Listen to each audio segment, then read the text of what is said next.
Hi friends, welcome back. तो अभी हम देखने वाले हैं PM Modi in conversation with Lex Fridman. तो चलो देखें, वीडियो शुरू करते हैं। वीडियो शुरू करने से पहले अगर आप चैनल पर नए हो और आपने अभी तक सब्सक्राइब नहीं किया तो जल्दी से पहले सब्सक्राइब के बटन और बेल आइकन को क्लिक कर लो ताकि आपको हमारे सारे न्यू वीडियोस के नोटिफिकेशन मिल जाए जैसे हम अपलोड करें। अगर आपको वीडियो पसंद आता है प्लीज लाइक एंड शेयर। चलिए शुरू करते हैं। मेरी जो ताकत है वो मोदी नहीं है। 140 करोड़ देशवासी, हजारों साल की महान संस्कृति परंपरा, वो ही मेरा सामर्थ्य है। इसलिए मैं जहां भी जाता हूं तो मोदी नहीं जाता है। हजारों साल की वेद से विवेकानंद की महान परंपरा को 140 करोड़ लोग उनके सपनों को लेकर के, उनको आकांक्षाओं को लेकर के मैं निकलता हूं। और इसलिए मैं कि दुनिया के किसी नेता को हाथ मिलाता हूं ना, तो मोदी हाथ नहीं मिलाता है, 140 करोड़ लोगों का हाथ होता है वो। तो सामर्थ्य मोदी का नहीं है, सामर्थ्य भारत का है। जब भी हम शांति के लिए बात करते हैं तो विश्व हमें सुनता है, क्योंकि बौद्ध की भूमि है, ये महात्मा गांधी की भूमि है, तो विश्व में सुनता है। और हम संघर्ष के पक्ष के है ही नहीं, हम समन्वय के पक्ष के हैं। न हम प्रकृति से संघर्ष चाहते हैं, न हम राष्ट्रों के बीच में संघर्ष चाहते हैं। हम समन्वय चाहने वाले लोग हैं, और उसमें अगर कोई भूमिका हम अदा कर सकते हैं तो हमने निरंतर अदा करने का प्रयत्न किया है। मेरा जीवन बहुत अत्यंत गरीबी से निकला था, लेकिन हमने कभी गरीबी का कभी बोझ नहीं फील किया, क्योंकि जो व्यक्ति बढ़िया जूते पहनता है और अगर उसके जूते नहीं है तो उसको लगता है यार ये है। अब हमने तो जिंदगी में कभी जूते पहने ही नहीं थे, फील ही नहीं होगा, तो हमें क्या मालूम था कि भाई जूते पहनना भी एक बहुत बड़ी चीज होती है। तो हम वो कंपेयर करने की वो अवस्था में ही नहीं थे, हम जीवन ऐसे ही जिए हैं। मेरे प्रधानमंत्री बनने के बाद मैंने मेरे शपथ समारोह में पाकिस्तान को स्पेशली इनवाइट किया था ताकि एक शुभ शुरुआत हो, लेकिन हर बार हर अच्छे प्रयासों का परिणाम नकारात्मक निकला। हम आशा करते हैं कि उनको सद्बुद्धि मिलेगी और सुख शांति के रास्ते पर जाएंगे। नहीं मिल सकती मोदी जी। अवाम भी दुखी होगी ऐसा मैं मानता हूँ। देखिए, आपने जो कहा आलोचना और कैसे डील करते हैं, तो अगर मुझे एक वाक्य में कहना है तो मैं उसका स्वागत करता हूँ, क्योंकि मेरा एक कन्विक्शन है कि क्रिटिसिज्म ये डेमोक्रेसी की आत्मा है। मैं सभी नौजवानों से कहना चाहूंगा, जीवन में रात कितनी ही अंधेरी क्यों ना, लेकिन वो रात ही है, सुबह होना तय होता है। Very nice. अब आप नरेंद्र मोदी के साथ मेरी बातचीत सुनने वाले हैं। वो भारत के प्रधानमंत्री हैं। ये मेरे जीवन की ऐसी बातचीत है जो शब्दों से परे है और इसने मुझ पर गहरा असर डाला है। मैं इस बारे में आपसे कुछ बात करना चाहूँगा। आप चाहें तो वीडियो को आगे बढ़ाकर सीधे हमारी बातचीत को सुन सकते हैं। नरेंद्र मोदी की जिंदगी की कहानी बहुत शानदार रही है। उन्होंने गरीबी से लड़ते हुए 140 करोड़ लोगों के सबसे बड़े लोकतंत्र के नेता बनने तक का सफर तय किया है, जहां वे एक बार नहीं बल्कि 3 बार बहुत बड़ी जीत के साथ देश के प्रधानमंत्री बने। एक नेता के तौर पर उन्होंने भारत को बांधे रखने के लिए कई संघर्ष किए हैं। एक ऐसा देश जहां कई संस्कृतियां हैं और बहुत सारे समुदाय भी हैं। ऐसा देश जिसके इतिहास में धार्मिक, सामाजिक और राजनीतिक तनाव की कई घटनाएं रही हैं। वे सख्त और कभी कभी थोड़े विवादित फैसले लेने के लिए भी जाने जाते हैं, और इसी वजह से करोड़ों लोग उन्हें पसंद भी करते हैं और कई उनकी आलोचना भी करते हैं। हमने इन सब विषयों पर एक लंबी बातचीत की है। दुनिया में सभी बड़े नेता उनका सम्मान करते हैं और उन्हें शांति के सिपाही और एक दोस्त की तरह देखते हैं। ऐसे देशों के नेता भी उनका सम्मान करते हैं जहां युद्ध चल रहे हैं, चाहे बात अमेरिका चीन की हो, यूक्रेन रूस की हो, या बात इजराइल फिलिस्तीन या मिडिल ईस्ट की हो, उनका हर जगह सम्मान है। आज के इस समय में कम से कम मुझे इस बात का आभास हो गया है कि इंसानियत और इंसानों का भविष्य इस समय एक नाजुक मोड़ पर खड़ा है। कई जगह युद्ध हो सकते हैं। ये युद्ध देशों से लेकर दुनिया तक फैल सकते हैं। न्यूक्लियर पावर देशों में तनाव बढ़ना, एआई से लेकर न्यूक्लियर फ्यूजन तक के तकनीकी विकास ऐसे बदलाव लाने का लक्ष्य रखते हैं जो समाज और भू राजनीति को पूरी तरह से बदल सकते हैं। और इससे राजनीतिक और सांस्कृतिक उथल पुथल भी बढ़ सकती है। इस समय हमें अच्छे नेताओं की सबसे ज्यादा जरूरत है। वे नेता जो शांति ला सकें और दुनिया को जोड़ें, तोड़ें नहीं। जो अपने देश की रक्षा करने के साथ साथ पूरी इंसानियत का भला सोचने की कोशिश करें, और दुनिया का भी। इन्हीं कुछ बातों की वजह से मैं कह सकता हूं कि प्रधानमंत्री मोदी के साथ हुई मेरी ये बात आज तक की कुछ सबसे खास बातचीत में से एक है। हमारी बातचीत में कुछ ऐसी बातें हैं जिन्हें सुनकर आपको लगेगा कि मैं सत्ता से प्रभावित होता हूं। ऐसा नहीं है, ना ऐसा हुआ है, ना कभी होगा। मैं कभी किसी की भक्ति नहीं करता, खासकर सत्ता वाले लोगों की। मुझे ताकत, पैसे और शोहरत पर भरोसा नहीं है, क्योंकि ये चीजें किसी के भी दिल, दिमाग और आत्मा को भ्रष्ट कर सकती हैं। चाहे बातचीत कैमरे के सामने हो या कैमरे के बिना, मेरी हमेशा कोशिश रहती है कि मैं इंसानी दिमाग को पूरी तरह समझ पाऊं। अच्छा हो या बुरा, मुझे सब कुछ जानना और समझना है। अगर हम गहराई में जाए तो मुझे लगता है कि हम एक ही हैं। हम सब में कुछ अच्छाई है और कुछ बुराई भी है। हम सब की अपने अपने संघर्ष और उम्मीदों की कहानियां हैं। चाहे आप दुनिया के बड़े नेता हों या भारत के कोई मजदूर, या चाहे आप अमेरिका में काम करने वाले मजदूर या किसान हों।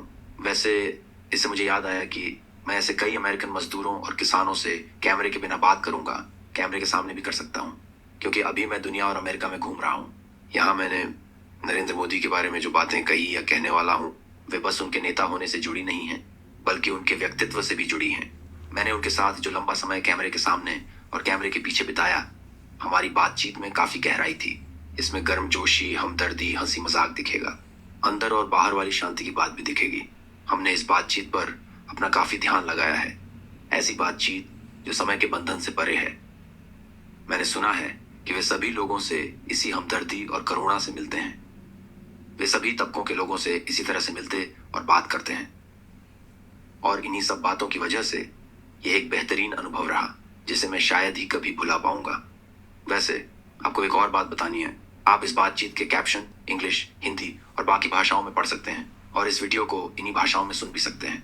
आप इसे दोनों भाषाओं में भी सुन सकते हैं, जहां मैं इंग्लिश बोलते हुए सुनाई दूंगा और पीएम मोदी हिंदी बोलते हुए सुनाई देंगे। वो बेटर अगर आप है। चाहें तो आप अपनी पसंदीदा भाषा में इस वीडियो के सबटाइटल देख सकते हैं। यूट्यूब में आप सेटिंग्स आइकन पर क्लिक करके आवाज की भाषा बदल सकते हैं। फिर ऑडियो ट्रैक पर क्लिक करें और हमारी बातचीत को अपनी पसंदीदा भाषा में सुनने के लिए उस भाषा को चुनें। पूरी दोनों बातचीत को हैं। इंग्लिश में सुनने के लिए इंग्लिश भाषा को चुनें, और हिंदी में सुनने के लिए हिंदी को चुनें। दोनों? ये बातचीत जैसे हुई वैसे सुनने के लिए, मतलब मोदी जी को हिंदी और मुझे इंग्लिश में सुनने के लिए, प्लीज हिंदी लैटिन वाला ऑडियो ट्रैक विकल्प चुनें। आप इस पूरी बातचीत को या तो एक ही भाषा में सुन सकते हैं या हिंदी और इंग्लिश दोनों भाषाओं में। अपनी चलो, पसंदीदा हम हिंदी भाषा में के ही सबटाइटल सुनते के हैं। साथ भी। वीडियो की डिफॉल्ट भाषा इंग्लिश है। मैं इसके लिए 11 लैब्स और बेहतरीन ट्रांसलेटर्स को धन्यवाद कहना चाहता हूँ। हमने पूरी कोशिश की है कि प्रधानमंत्री मोदी की आवाज एआई क्लोनिंग के जरिए इंग्लिश में एकदम असली जैसी लगे। अरे वाह। मेरा वादा है कि मैं भाषाओं की वजह से कभी हमारे बीच दूरियां नहीं आने दूंगा, और मेरी कोशिश रहेगी कि दुनिया में हर जगह, हर भाषा में इन बातचीतों को सुना जाए। मैं फिर से आप सबको दिल की गहराइयों से धन्यवाद देना चाहता हूँ। मेरे लिए ये बेहतरीन सफर रहा अब है, इनकी आवाज को और हिंदी आपका में हर AI समय ने मेरे किया। साथ AI होना ने किया, मेरे लिए एक हाँ। बड़े सम्मान की बात है। आप सबसे दिल से प्यार है। कमाल हो गया ये तो। आप लेक्स फ्रीडमैन पॉडकास्ट देख रहे हैं, तो दोस्तों वो घड़ी आ गई है जब आप मेरी बातचीत सुनेंगे भारत के पीएम नरेंद्र मोदी के साथ। मैं आपको बताना चाहूंगा कि मैंने उपवास रखा है। अब वैसे 45 घंटे यानी लगभग 2 दिन हो गए हैं। मैं बस पानी पी रहा हूँ, खाना बंद है। मैंने ये इस बातचीत के सम्मान और तैयारी के लिए किया है, ताकि हम अध्यात्म वाले तरीके से बात करें।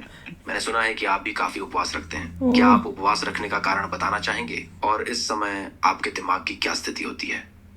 पहले तो मेरे लिए बड़ा आश्चर्य है कि आपने उपवास रखा, और वो भी उस भूमिका से रखा कि जो जैसे मेरे सम्मान में हो रहा हो। मैं इसके लिए आपका बहुत आभार व्यक्त करता हूँ। भारत में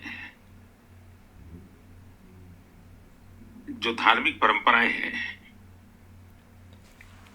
वो दरअसल जीवन शैली है, और हमारी सुप्रीम कोर्ट ने हिंदू धर्म की बहुत बढ़िया व्याख्या की है। Way of life. हमारी सुप्रीम कोर्ट ने कहा कि हिंदू धर्म में कोई पूजा पाठ, पूजा पद्धति का नाम नहीं है, लेकिन ये वे ऑफ लाइफ है।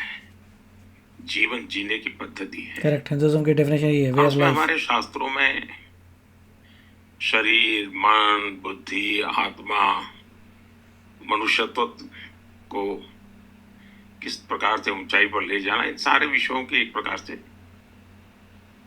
चर्चा भी है और उसके लिए कुछ रास्ते भी हैं, कुछ परंपराएं हैं, व्यवस्थाएं हैं। उसमें एक उपवास भी है। उपवास ही सब कुछ नहीं है। और भारत में कल्चरली कहो, फिलोसॉफिकली कहो, कभी कभी मैं देखता हूँ कि तो डिसिप्लिन के लिए, मैं अगर सामान्य भाषा में बात करूँ या जो हिंदुस्तान को जानते नहीं ऐसे दर्शकों के लिए कहूँ, तो जीवन को अंतर बाह्य दोनों प्रकार के डिसिप्लिन के लिए ये बहुत ही उपकारक है।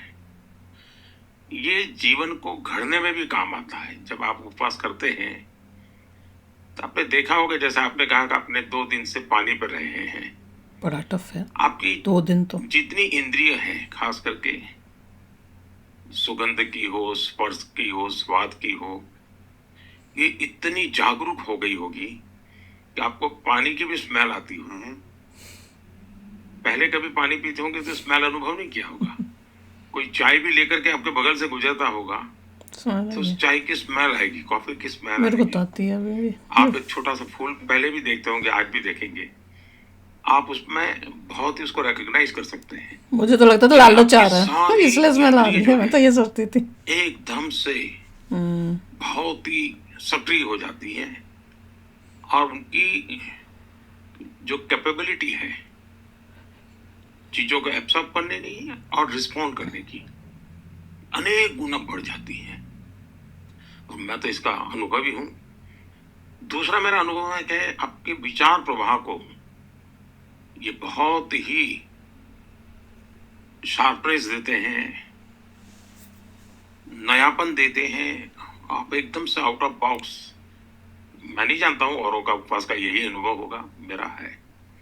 दूसरा, ज्यादातर लोगों को लगता है कि उपवास मतलब खाना छोड़ देना, खाना न खाना। ये तो होगा एक फिजिकल एक्टिविटी। कोई व्यक्ति किसी कठिनाई के कारण उसको कुछ खाना नहीं मिला, पेट में कुछ नहीं गया, अब उसको कैसे उपवास मानेंगे? ये एक साइंटिफिक प्रक्रिया है। अब जैसे मैं लंबे समय पर उपवास करता हूँ तो उपवास के पहले भी मैं 5-7 दिन पूरे बॉडी को इंटरनली क्लीन अप करने के लिए जितने भी आयुर्वेद की प्रैक्टिसेस हैं, योगा की प्रैक्टिसेस हैं या हमारी ट्रेडिशनल प्रैक्टिसेस उनको करता हूँ। फिर मैं कोशिश करता हूँ उपवास एक्चुअली शुरू करने से पहले बहुत पानी पीना, मैंने हो सके उतना ज्यादा पानी पीना। तो डिटॉक्सिफिकेशन जिसको कहें, इसके लिए एक प्रकार से मेरा बॉडी रेडी हो जाता है। और फिर जब मैं उपवास करता हूँ तो मेरे लिए उपवास एक डिवोशन होता है, मेरे लिए उपवास एक डिसिप्लिन होती है। और मैं उपवास के समय कितनी ही बाहर की गतिविधि करता हूँ, लेकिन मैं अंतर मन में खोया हुआ रहता हूँ, मेरे भीतर रहता हूँ। और वो मेरा एक्सपीरियंस एक बहुत अद्भुत अनुभूति होती है।